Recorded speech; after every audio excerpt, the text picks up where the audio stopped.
할렐루야 감사합니다. 우리가 앞 시간이어서 우리가 기독교 강요 11장 우리가 공부를 하겠습니다. 자, 여러분 기독교 강요는 제1권, 제2권, 제3권, 제4권 총 4권으로 구성되어 있는데 지금 이제 여러분들이 이제 공부해야 될 오늘 것은 이제 11장입니다. 1권은 총 18장으로 구성되어 있습니다. 18장. 18장으로 구성되어 있고 11장, 12장, 13장이 참 중요한 내용들이 많습니다. 하나님에 관한 부분들, 창조에 관한 부분들, 삼일체에 관한 부분들, 이런 부분들이 여기서 이제 집중적으로 나오거든요. 그래서 여러분들이 이런 부분들을 주목을 하셔야 됩니다. 자, 하나 질문을 하겠습니다. 여러분들, 하나님은 왜 자신의 모습을 안 보여줬을까요? 왜? 이유가 있어야 되잖아요. 그죠? 하나님께서 왜 모습을 나타내지 않을까요? 근데 하나님은 모습을 안 나타내지만 우리 눈에는 안 보이지만 하나님은 모습을 이미 나타내고 있을까 안 나타내고 있을까요? 그렇죠. 이미 나타내고 있는 거거든요. 이게 이제 하나님은 왜 우리가 깨닫고 있는 그 모습으로 나타나지 않을까? 특히 이제 하나님께서는 이거 앞에 이제 저희들이 이제 수업하기 전에 잠깐 했던 건데 안 지웠네. 예. 하나님께서 모습을 안 나타내는 이유는 이미 모습을 우리에게 이미 나타냈거든요. 근데 우리가 보이는 모습 속에서 그것을 모양으로 나타내지 않는 부분들은, 그죠? 모양으로 나타나는 것은 우리가 이제 원하는 것은 모양이잖아, 그죠? 하나님께서 모양으로 나타나지 않냐는 이유는 모양은 뭡니까? 유한성이거든, 유한성. 그러면 하나님의 유한성이 담을 수 없기 때문에 모양을 나타낼 수가 없어요. 이해되고 있죠, 그죠? 근데 하나님께서는 전능하신 분이잖아요. 무한성이지만 또 전능하신 분이잖아요. 전능하신 분이기 때문에 어떤 모양을 나타내어서 표현을 해줄 수 있겠죠. 그죠? 표현을 해줄 수 있는데 왜 하나님께서 그것을 표현하지 않는가 하면요. 무엇을 방지하기 위해서? 그렇지. 우상화를 방지하기 위해서. 이게 사람이 죄성 속에 있기 때문에 사람은 분명히 이것을 하나님이라고 이렇게 봤지만은 나중에 이것을 통해서 다른 역발상을 일으킵니다. 그래서 하나님께서 자, 여러분 바벨론의 창세기 11장에 보면은 바벨 사건 기억나시죠? 바벨 사건이 보면은 우상 숭배죠. 우상 숭배에 만연해 있는 그들에게 하나님께서 내려오셨다라는 것은 그들을 심판한다, 벌한다 이런 의미를 가지고 있거든요. 그때 하나님께서 왜 그들을 엄청난 강한 지진을 일으킨다든지 상상을 초월하는 막 불길의 회오리를 이렇게 우리가 뭐 만화영화 같은 거 보는 거 있잖아, 그죠? 막 강력한 막 불 회오리를 일으킨다 이러면 되는데 왜 하나님께서 언어를 흩었을까요? 무엇을 방지하기 위해서? 우상화를 방지하기 위해서. 우상의 제단에 있는 곳에다가 강력한 불이 때려졌다? 그러면 그 사람들이 어떻게 얘기하겠습니까? 이야, 이 강력한 신이 또 나타났구나. 그러면서 그것이 우상화돼 버리는 거죠. 그러니까 하나님 그것을 아시기 때문에 언어로 흩어지는 거예요. 언어로. 아시겠습니까? 우리 죄성 속에서는 일말에 하나님께서 인간이 죄를 범하고 난 이후에도 일말에 하나님에 관해서 알도록 남겨두셨는데 우리 인간의 죄성은요 이런 부분들을 역용하고 악용해요.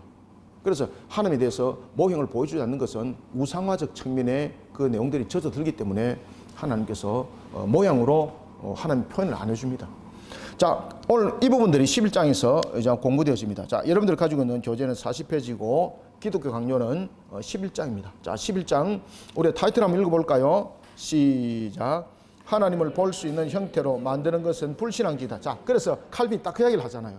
칼빈은 뭐라고 말하는가 하면은 하나님을 볼 수 있는 형태로 만드는 자체가 무엇이다? 불신앙이다. 불신앙.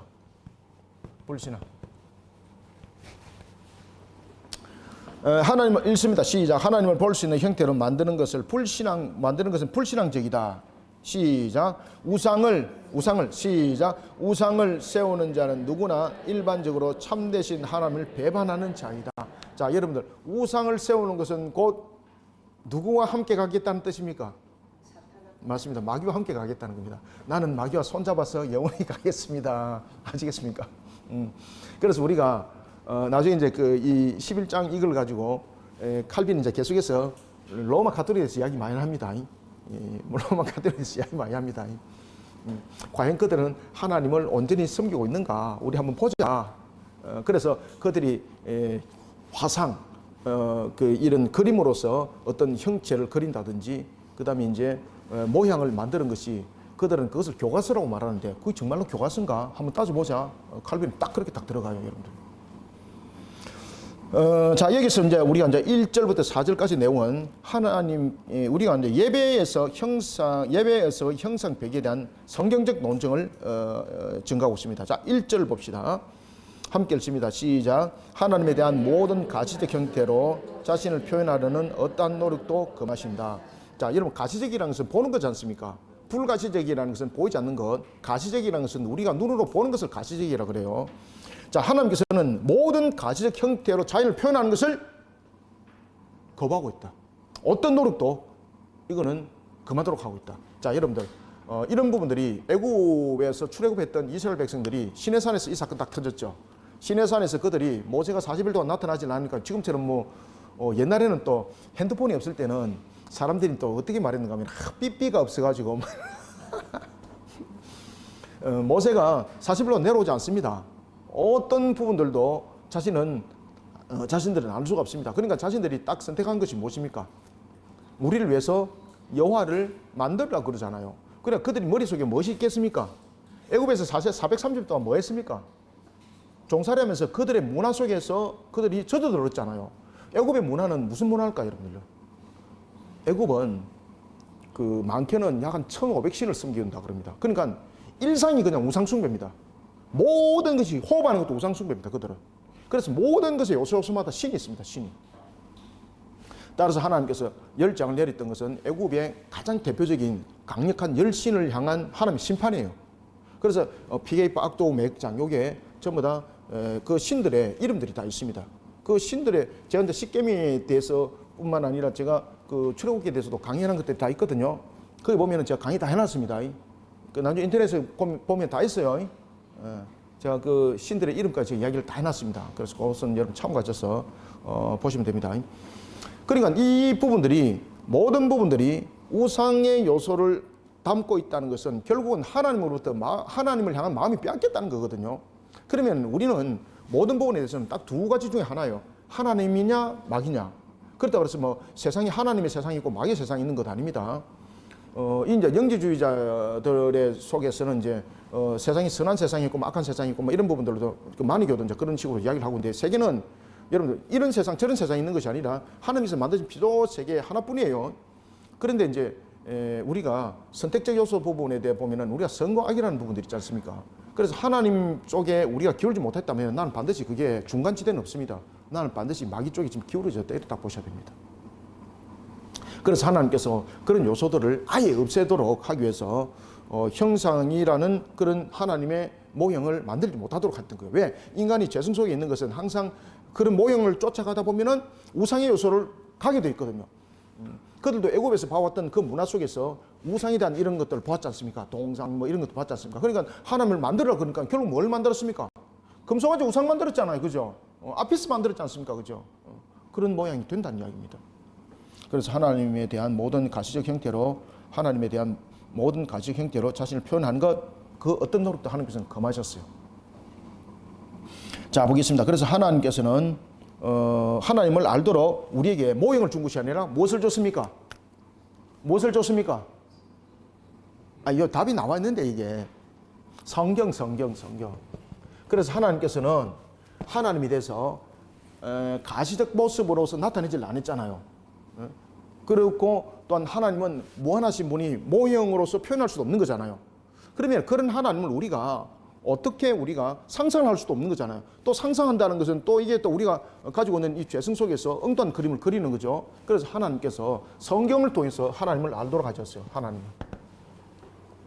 자, 보겠습니다. 그러나 성경은 인간의 거칠고 우둔한 지성을 감안하여 보통 대중적인 방법으로 말하기 때문에 참되신 하나님과 거짓된 신을 구별하고자 할 때는 특별히 하나님을 우상과 대조시키고 있다. 그래서 성경에서 하나님에 대해서 우리가 조명해 줄 때에 하나님의 성품을 계속해서 조명해 줘요. 아시겠습니까? 그것은 우리의 상상을 하라는 것이 아니라 그 속에서 하나님을 우리 바라보는 것이 아니라 그 속에서 하나님을 향한 믿음이 우리 속에 생성되는 것이 굉장히 중요합니다, 여러분들. 그러므로 성경 어디서나 보게 되는 그 독특한 정의는 인간이 자신의 생각으로 만들어낸 일체의 신성을 무로 돌려버린다. 그러니까 보십시오. 성경이 우리가 가지고 있는 하나님을 향한 잘못된 상상들 이런 것들을 지워버리는 역할을 하는 거예요. 아시겠죠? 그죠? 그래서 우리가 하나님에 대해서 이야기를 할 때는 항상 어디에 들어가서 이야기해야 되는 겁니까? 그렇죠. 성경입니다. 성경.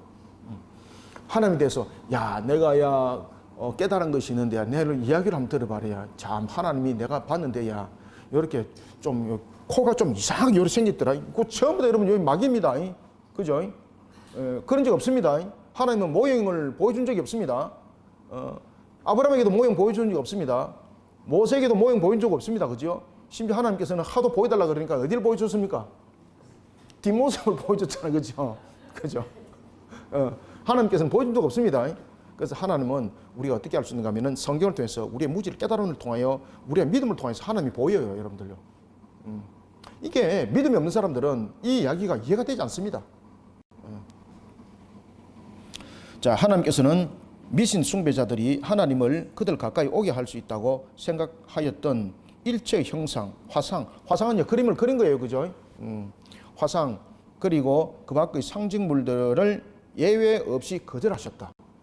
자, 이런 부분에 대해서 뒤에 이제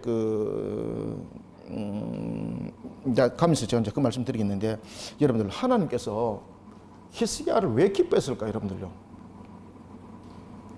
히스기야의 어떤 모습을 제일 하나님 기뻐했을까요? 하나님께서 히스기야의 모습 중에서 제일 기뻐했던 것이 있는 것이 뭔가 하면 하나님은요 우상 숭배를 척결하는 것을 우리로 말하면 A뿔로 생각하시거든요. 그것이 하나님 앞에 가장 아름다운 모습으로 와닿았던 것입니다. 특히 노뱀자로 분질을 벌였잖아요. 그죠? 이 형체가 하나님이 돼버린 거죠. 그러니까 히스기야가 종교혁을 일으키면서 노뱀자루를 꺾어버렸지 않습니까? 이게 하나님 마음을 시원케 한 거예요. 이게. 그래서 우리가 하나님 앞에 기도할 수 있고 하나님 앞에 은혜를 구할 수 있는 것도 다 여러분들요 그 근거를 가지고 있어야 됩니다. 그 중에서 가장 중요한 것들이 여러분 보시면은 하나님 주신 사명사에 감당하는 것, 그 다음에 우상 숭배를 척결하는 그런 부분들은요 하나님 마음을 시원케요. 하나님 마음. 자, 봅시다. 그래서 두 번째 제2절 하나님의 모든 형상적 표현은 하나님의 존재와 모순된다. 아시겠죠? 모든 형상과 모형은 하나님의 존재와 전부 다 모순돼요. 여러분들요. 왜? 보여준 적이 없잖아요. 여러분 혹시 하나님 보신 적 있습니까? 나는 신령해가지고 뭐 봤다 이러는 사람들 한 명씩 튀어놓을까 싶어가지고 초조합니다. 솔직하게.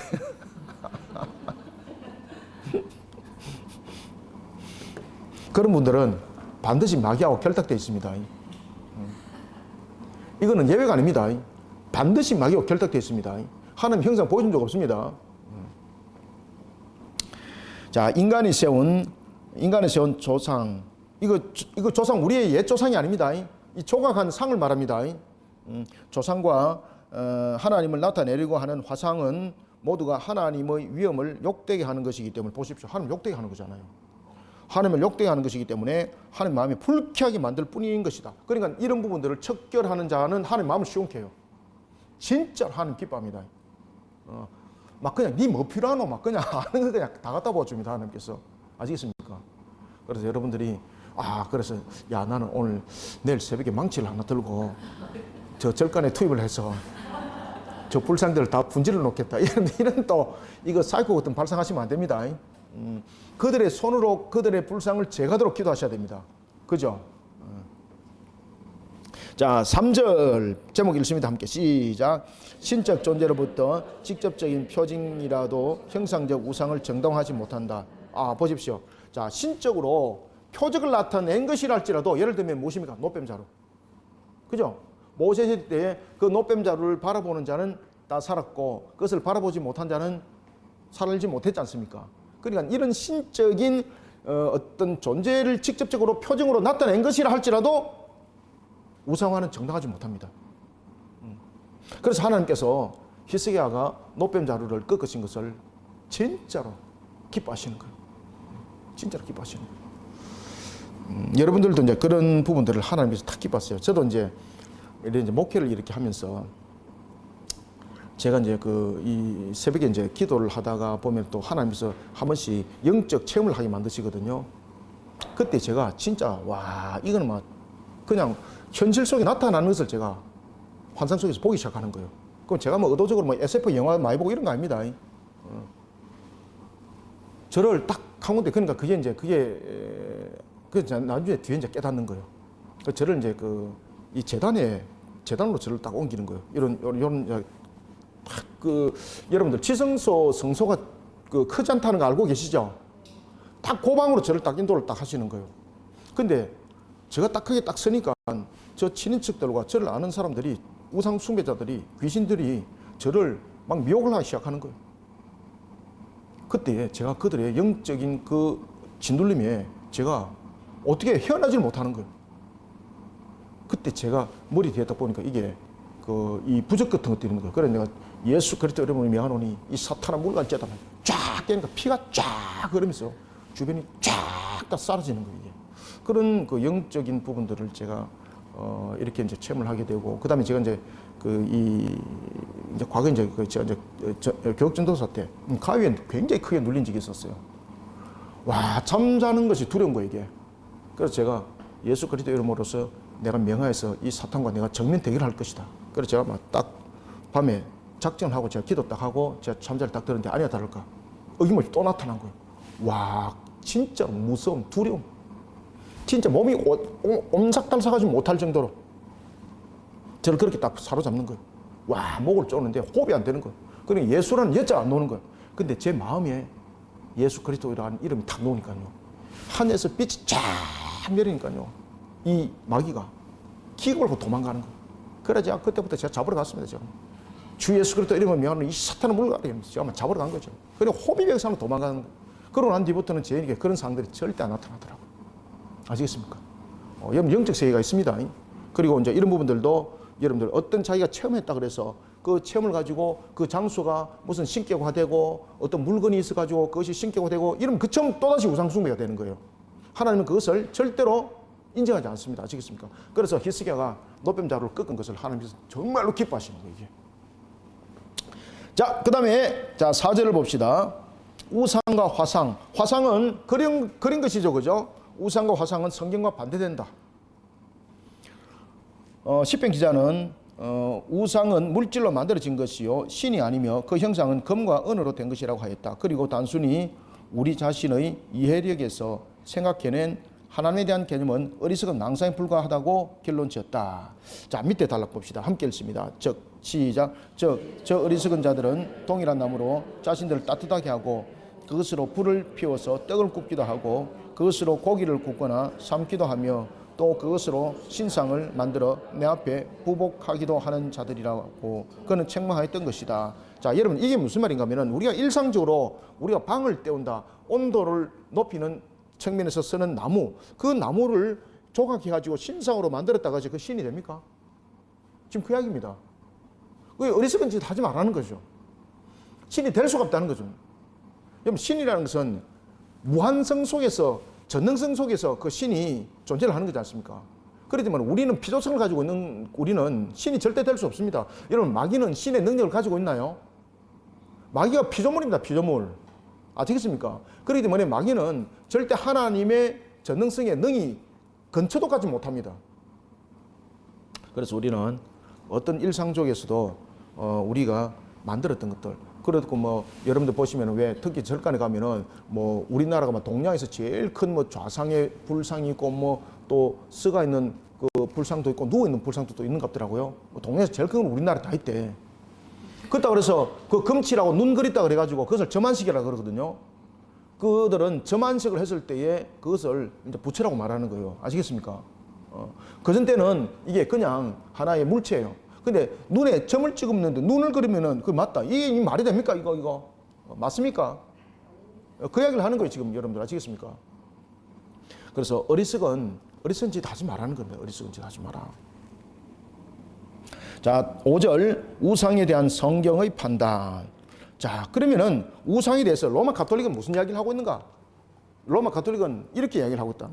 자기들이 이 하나의 형상을 만드는 것, 형태를 만드는 것, 자신들이 이제 형상을 만들지 않습니까? 형상을 만드는 이유는 뭔가 하면 교육을 위해서 만들었다는 거죠. 누구를? 무식한 자들 교육을. 당시에 문명인들이 많았지 않습니까? 그죠? 문명인들을 교육하는 측면에서 형상을 만들었다는 거예요. 그러면 그것은 용납이 되는가? 아니라는 겁니다. 우상은 무식한 사람의 책이라. 이게 뭡니까? 이게 로마 가톨릭 이야기입니다. 로마 가톨릭. 로마 가톨릭은 이 우상을 그 당시에 문맹인들을 교육시킨 측면에서의 만든 교과서다 이렇게 이제 얘기했던 거죠. 그게 하나님께서 그것을 인정을 하는가라는 것입니다. 아니라는 겁니다, 여러분들. 우상은 무식한 사람들의 책이라고 하는 옛 속담이 널리 보급되어 있는 것도 나도 잘 알고 있다. 이 말은 바로 그레고리우스. 이 그레고리우스 이게 여러분들 이 대제입니다. 이게 로마 가톨릭입니다. 그레고리우스의 말이었다. 그러나 하나님의 영은 이와는 전혀 다르게 말씀하셨다. 만일 그레고리우스가 성령의 학교에서 이에 대해서 배웠더라면 결코 이런 주장을 하지 않을 것이다. 보십시오. 똑바르게 가르침 받았다면 그 짓 안 했을 것이다. 아시겠습니까? 왜냐하면 예레미야는 우상의 돈은 나무뿐이라고 하였으며 하박국은 부어 만든 우상은 거짓 스승이라 주장하였다. 그죠? 아시겠습니까?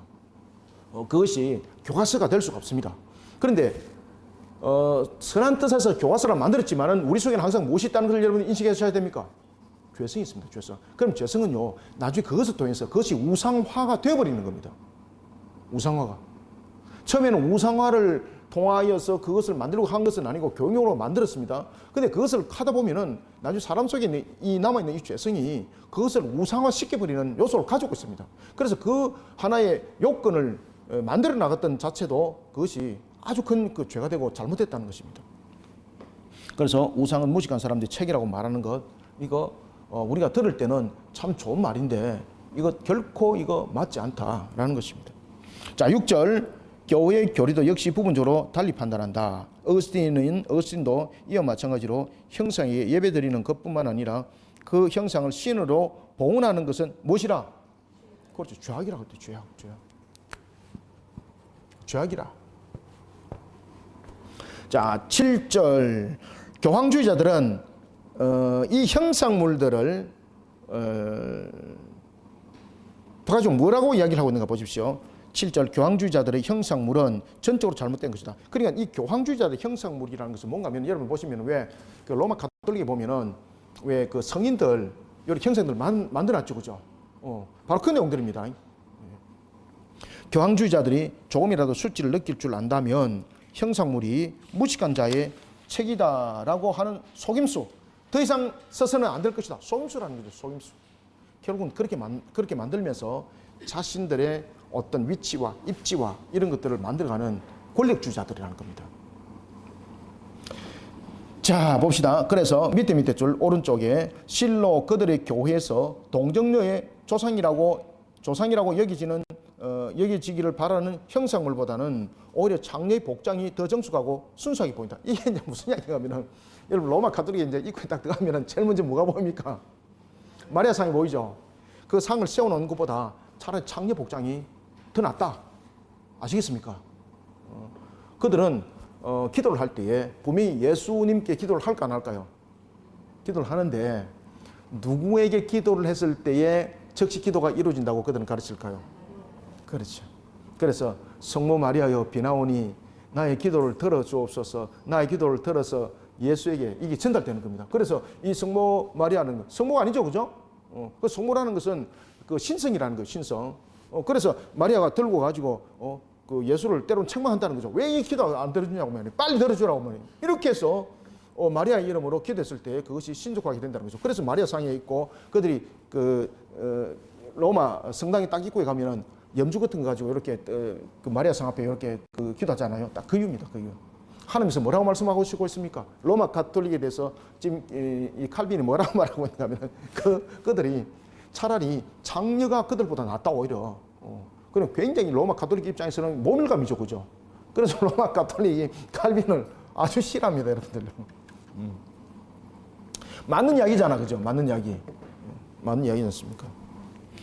자, 그래서 우상의 기원은 그러면 어디서 나타났느냐? 우상의 기원은 결국 인간의 죄로 인한 인간의 욕구입니다, 인간의 욕구.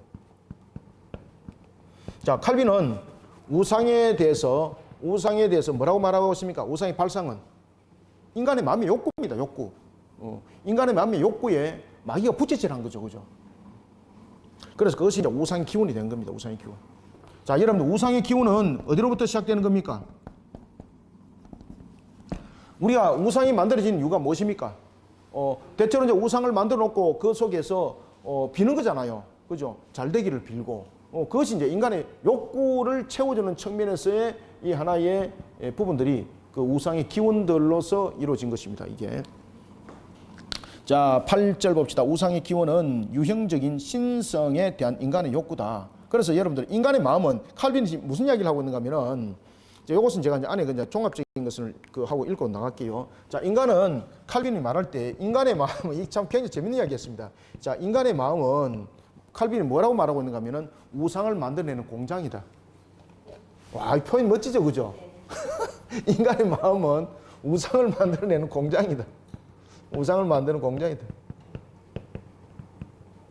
그러니까 우리가 오늘도 주 예수 그리스도로서 그 보혈로서 우리의 심령을 씻지 못하면은 저와 여러분들도 그 마음에서 뭐 만들겠습니까?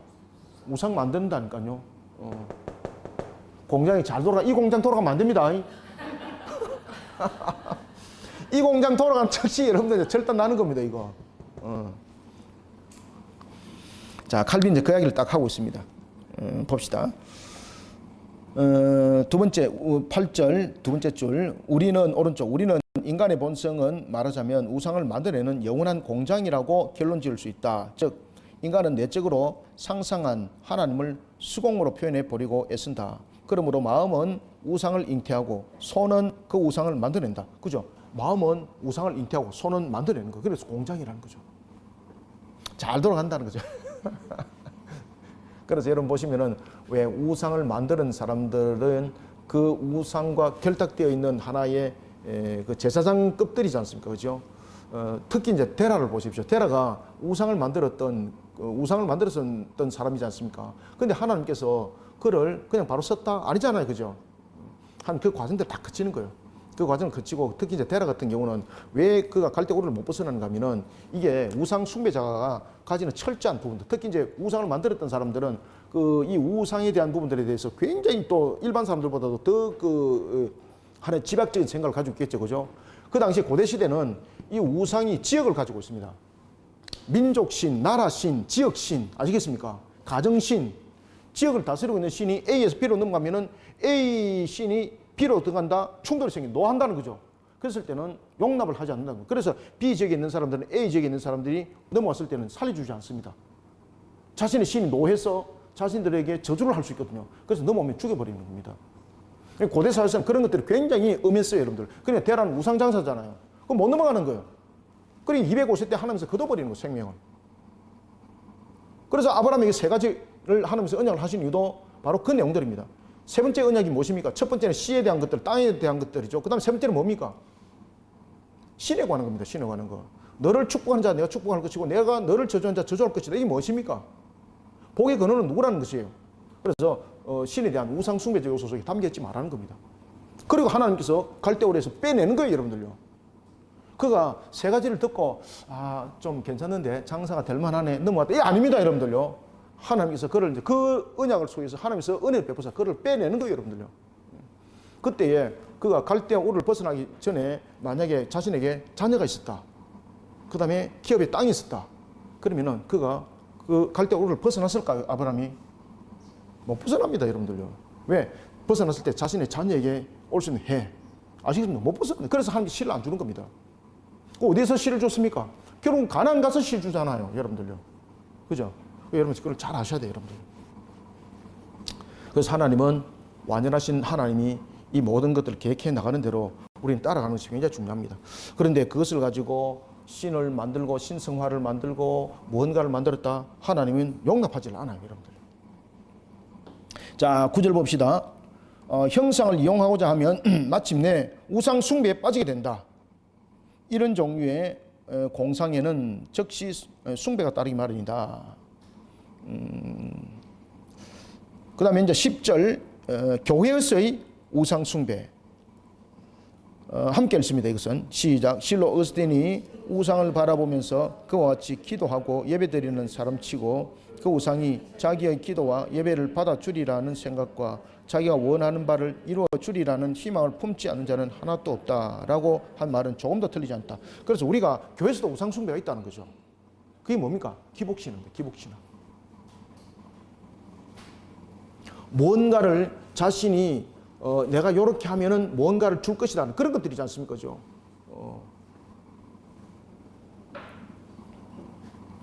그래서 이런 교회 속에서도 우상 숭배를 가르칠 수 있는 요소들이 있습니다. 이런 부분들을 우리가 철저히 배역을 하셔야 됩니다. 그래서 예배는 우리가 하나님께 경배를 드리는 것이지 자신의 어떤 요구사항을 쟁취하기 위한 하나의 요건들이 아닌 것입니다. 그리고 특히 이제 한국 교회 속에서 이제 가장 문제점들 가운데 하나 뭔가 하면 그렇게 하면서 이제 그 이단들도 많이 생겼거든. 부흥회. 부흥회를 잘 하셔야 됩니다. 부흥회는 말씀 사경이가 중심이 돼야 됩니다.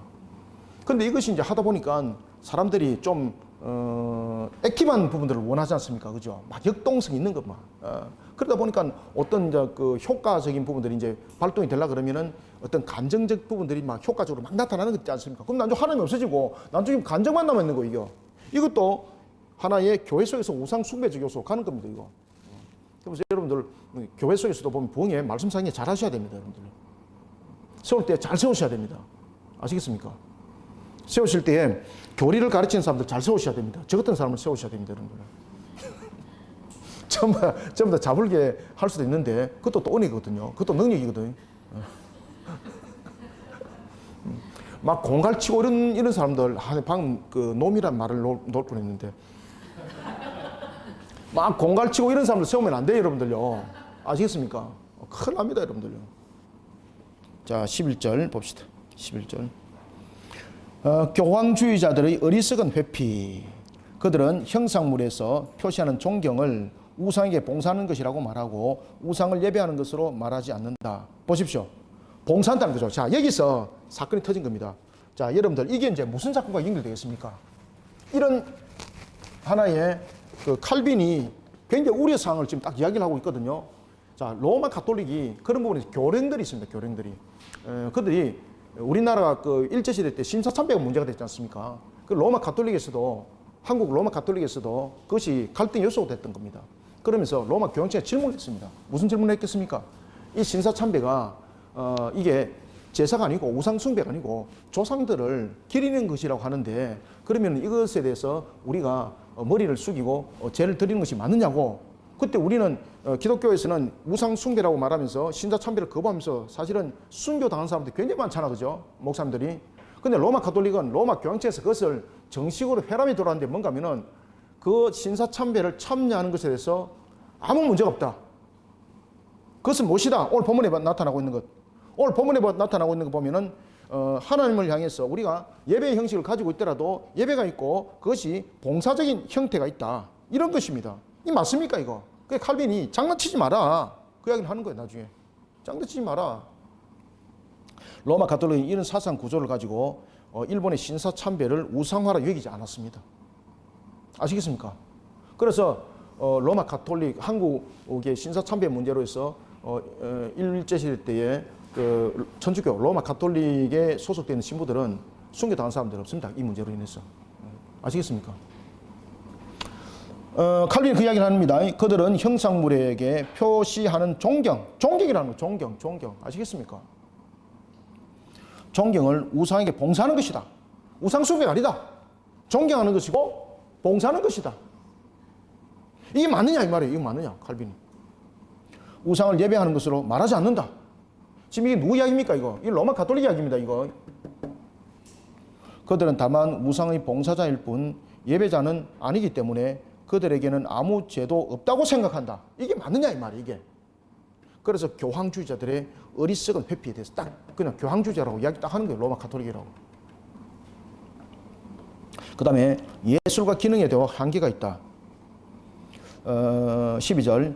하나님을 유형적으로 표현하는 일이 정당한 일이 아니라면 형상을 하나님으로 예배하거나 하나님을 형상으로 예배한다는 일은 더욱더 정당한 일이 아닐 것이다. 그러므로 눈에 보이는 대상물 외에는 무엇이라도 회화로 표현하든가 조각해서는 안 된다고 우리는 결론 짓는다. 그래서 여러분 보시면은 우리가 어떤 대상에 대해서 표현하는 것 좋습니다. 그런데 이 부분들이 표현하지 말아야 될 것도 있습니다. 우리가 그것을 예술이라 그래서 전부 다 표현을 다 한다?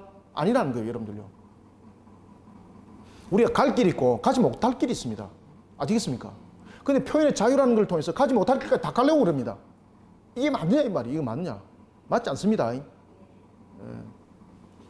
우리는 자유다라는 부분들을 방종으로 지금 해석을 하고 있는 거거든요. 이 자유라는 부분들을 방종으로 해석하면서 하나님을 대적하는 모습들로 가는 거예요. 이거 그렇게 가시면 안 돼요, 여러분들요. 자유 속에는 책임이 있어요, 여러분들요. 모든 세계는 하나님의 다스림 속에 있어요. 그러니까 표현이다. 그래가지고 예술이다. 표현이다. 이래가지고 그림을 마음대로 그렇게 이제 그리면서 뭐 하나님을 뭐 욕되게 뭐 그리고 뭐 이런 것들 있지 않습니까? 그죠? 반드시 하나님께서 그 죄 못 씁니다, 여러분들요. 조각을 만들었다. 하나님께서 반드시 그 죄 못 씁니다.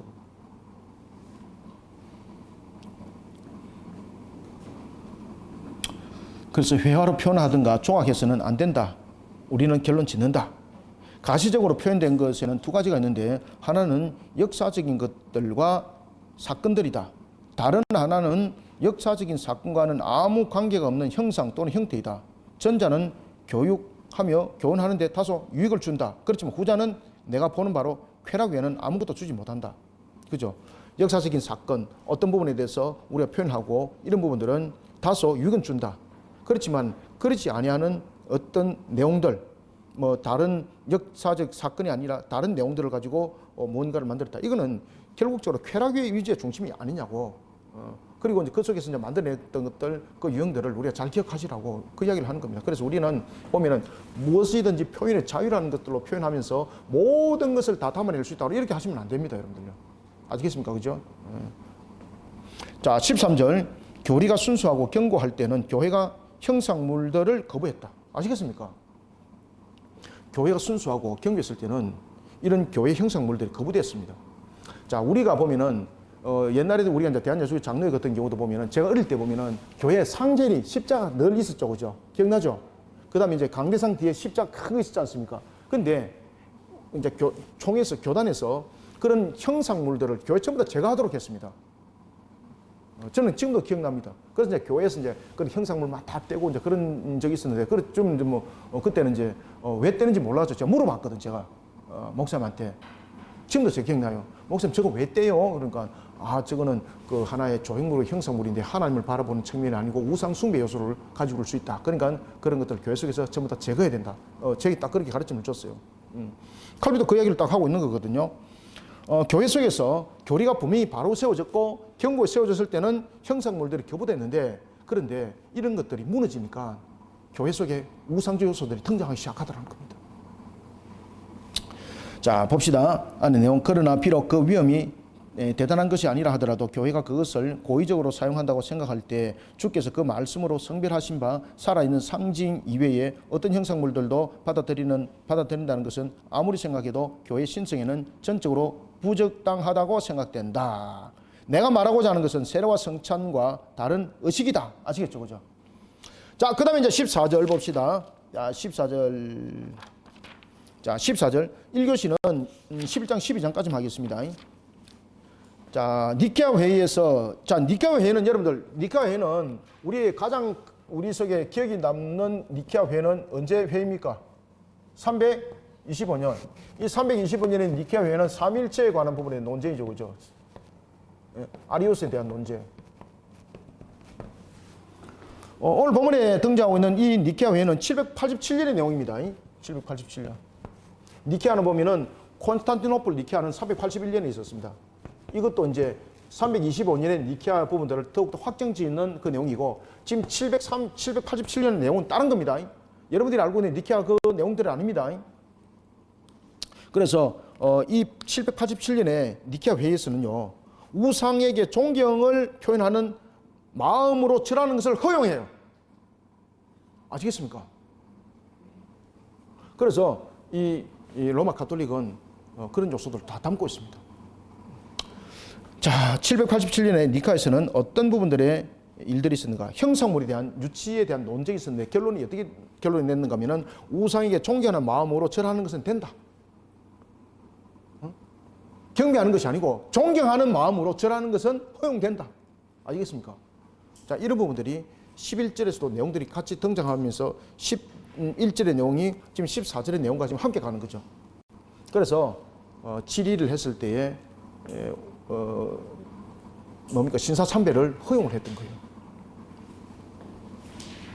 자, 787년에 니케아 회의에서는 어떤 결정이 났는가 봅시다.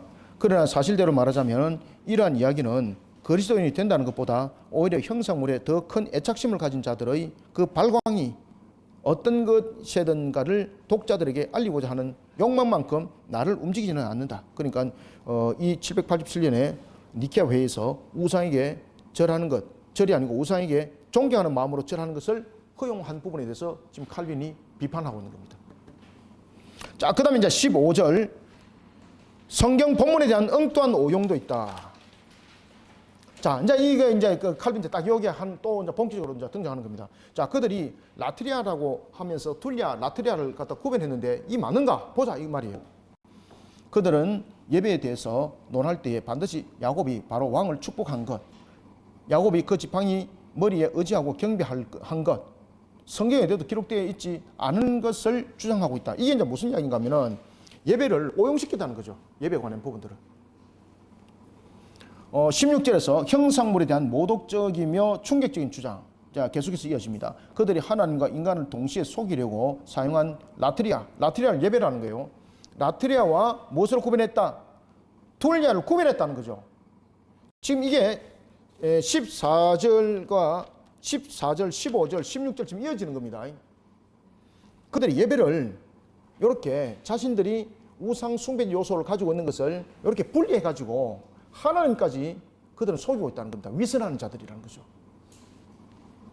그들이 뭐라고 말했습니까? 787년에 니케아 회의에서 우상에게 존경하는 마음으로 절하는 것은 이거는 우상 숭배가 아니다. 허용했지 않습니까? 그러면서 이들이 나타난 내용 속에서 예배도 구별하는 거죠. 라트리아가 있고 그 다음에 툴리아가 있다. 그런데 그런 구분이 됐냐 이 말이에요. 그러니까 이게 가면을 쓰고 이면적인 요소를 가지고 하나의 위선적 모습으로 나타났다는 것이죠. 그래서 형상물에 대한 모독적인 그런 충격적인 주장을 이들은 하나님까지 속이려고 하고 있다. 그래서 하나님과 인간을 동시에 속이려고 사용한 라트리아가 무슨 뜻이라 그랬죠? 예배. 그 다음에 툴리아는 무슨 뜻? 봉사. 이렇게 위선적인 모습으로 취했다는 거죠. 아시겠습니까? 구별은 어디 있는가? 구별 없는데 자기들이 그렇게 구별했다는 거죠. 구별은 없는데 그래서 구별의 근거가 어디 있노? 너희들 근거 내봐라 이 말이에요. 자기들 만드는 거잖아요. 이 회의는 예배 없이 형상물을 살아 계신 하나님과 동일하게 다루고 있기 때문이다. 그래서 여러분 보시면은 지금 칼빈이 신학적인 부분에서 계속해서 무엇을 강조합니까? 신앙을 이야기를 하잖아. 그죠? 여러분 기독교 강요는 읽으면요. 신앙이 그 속에 보여야 되는 거예요. 여러분들요. 다른 신학 서적을 보면은 신학을 통해서 전문 서적 부분들로서 가면서 신앙을 마르게 하는 역할들을 하고 있다면은 칼빈의 신학은 신학을 통해서 신앙을 바라보게 만들어요. 여러분들요. 칼빈의 사진에 보면 날카롭고 창백하지 않습니까? 다시 그래야 됩니다. 그거. 아시겠습니까? 칼빈은 겉은 창백할 수밖에 없는 것은 자신의 살아온 삶이잖아요. 근데 그 속은요, 누구보다도 따뜻해요, 여러분들요. 그러니까 이런 칼빈을 하나님이 쓰신 거예요, 이게. 자, 제12장 봅시다. 제12장. 하나님은 우상과 구별하여, 제목 읽습니다. 시작. 하나님은 우상과 구별되며 따라서 하나님만이 완전한 경배를 받으실 수 있다. 아멘. 참된 종교 1절. 참된 종교는 우리를 유일하신 하나님께 결속시킨다. 자, 여러분들. 그래서 참된 종교가 얼만큼 중요한가? 우리 똑바로 알자는 거죠. 여러분들, 하나님에 관한 지식의 결론은요, 예배를 수반하고 있습니다. 다시 말씀드립니다. 하나님에 관한 지식의 결론은 예배를 수반합니다. 밑에 줄 읽습니다. 시작. 하나님에 관한 지식은 냉렬한 공론에 기초한 것이 아니라 하나님께 대한 예배를 수반한다고 하였다. 그래서 우리의 참된 종교, 참된 지식은요, 결국은 예배를 수반하고 있습니다, 여러분들요. 그래서 우리가 예배가 얼마큼 중요한가라는 것을 우리는 인지하셔야 됩니다. 요즘 세대가 보면 예배를 굉장히 무슨 인스턴트 식품 먹듯이 이렇게 여러분 생각하고 있으면 큰일 납니다, 여러분들요. 제가 어릴 때는 주일날 예배 드리면 몇 시까지 예배 드리는 거 아세요? 11시 예배 드리면은 보통 한 1시 돼서 마쳤습니다. 제 기억에. 저는 이제 주일학교 바로 안 가고 제가 말씀드리죠, 그죠? 제가 5학년 때 교회를 갔는데 성령께서 저를 이끌어서 교회를 갔는데 친구가 전도해서 간 것이 아니고 성령이 이끌어서 제 혼자 교회 갔습니다, 제가. 그래가지고 이제 가니까 예배당에 주일학교 있는 것도 몰랐었습니다. 그러니까 어른들이 있는 예배당에 이제 앉으니까 앞에 앉을 수도 없잖아요. 그래서 제가 교육자도 아니지만 지금 그 목사님들하고 옆에 앉아보니까 목사님들하고 같이 떡 일어나가지고 그때 배도 너무너무 고프고 아침에 밥을 먹고 왔지만은 이거는 12시에도 안 마치고 그날 1시에 마쳤습니다. 11시 시작해가지고 저희들 예배가 그런데도요 그 어느 누구도 조는 사람 없었어요. 아주 엄숙하고 경건했습니다. 그리고 예배가 다 끝나고 나면요 사람들이 얼굴이 저 어릴 때도 저 기억합니다. 야, 이 천사 얼굴들이 저런 얼굴들이구나. 우리 요새 예배 조금 늦게 마치면 사람들의 얼굴이 어떻습니까? 완전히 막 이거를 져가지고 마치 뭐 지옥에 불탄 지옥에서 온 것처럼 말이에요.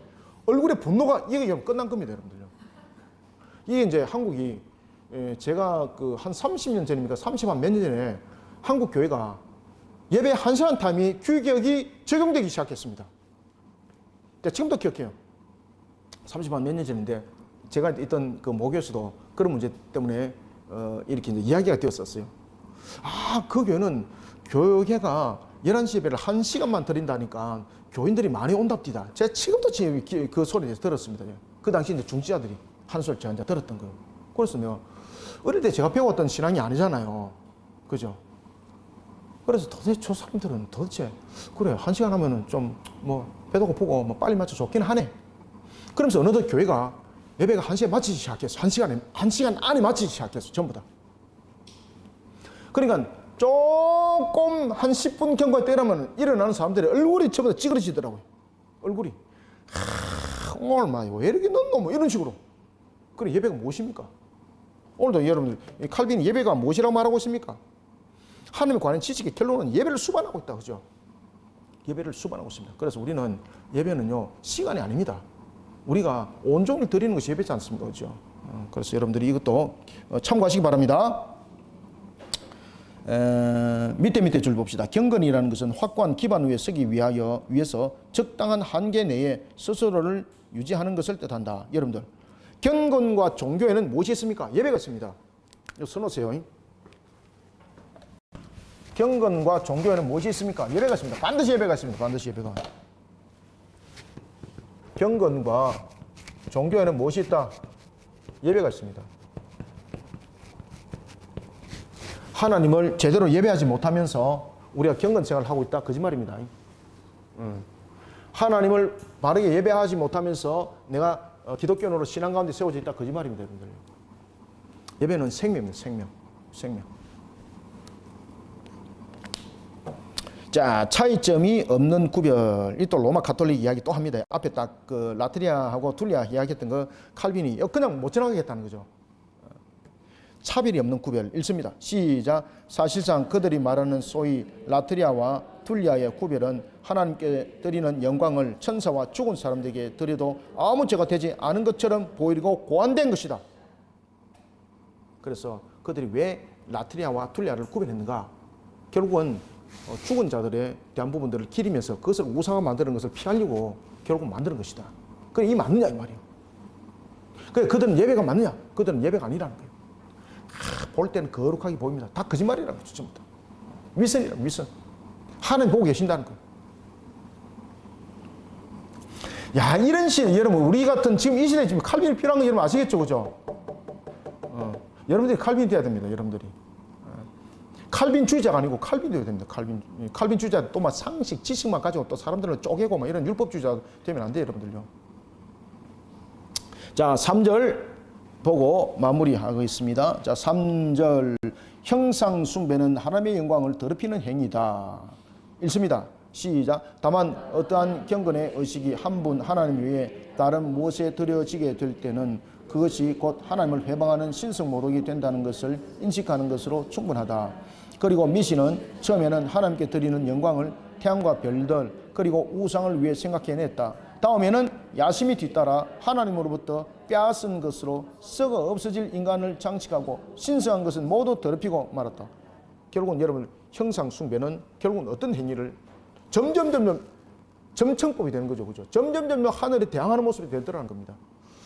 자, 1교시는 여기까지 하고 우리가 잠깐 쉬고 13장에서 진행하겠습니다. 감사합니다. 수고하셨습니다.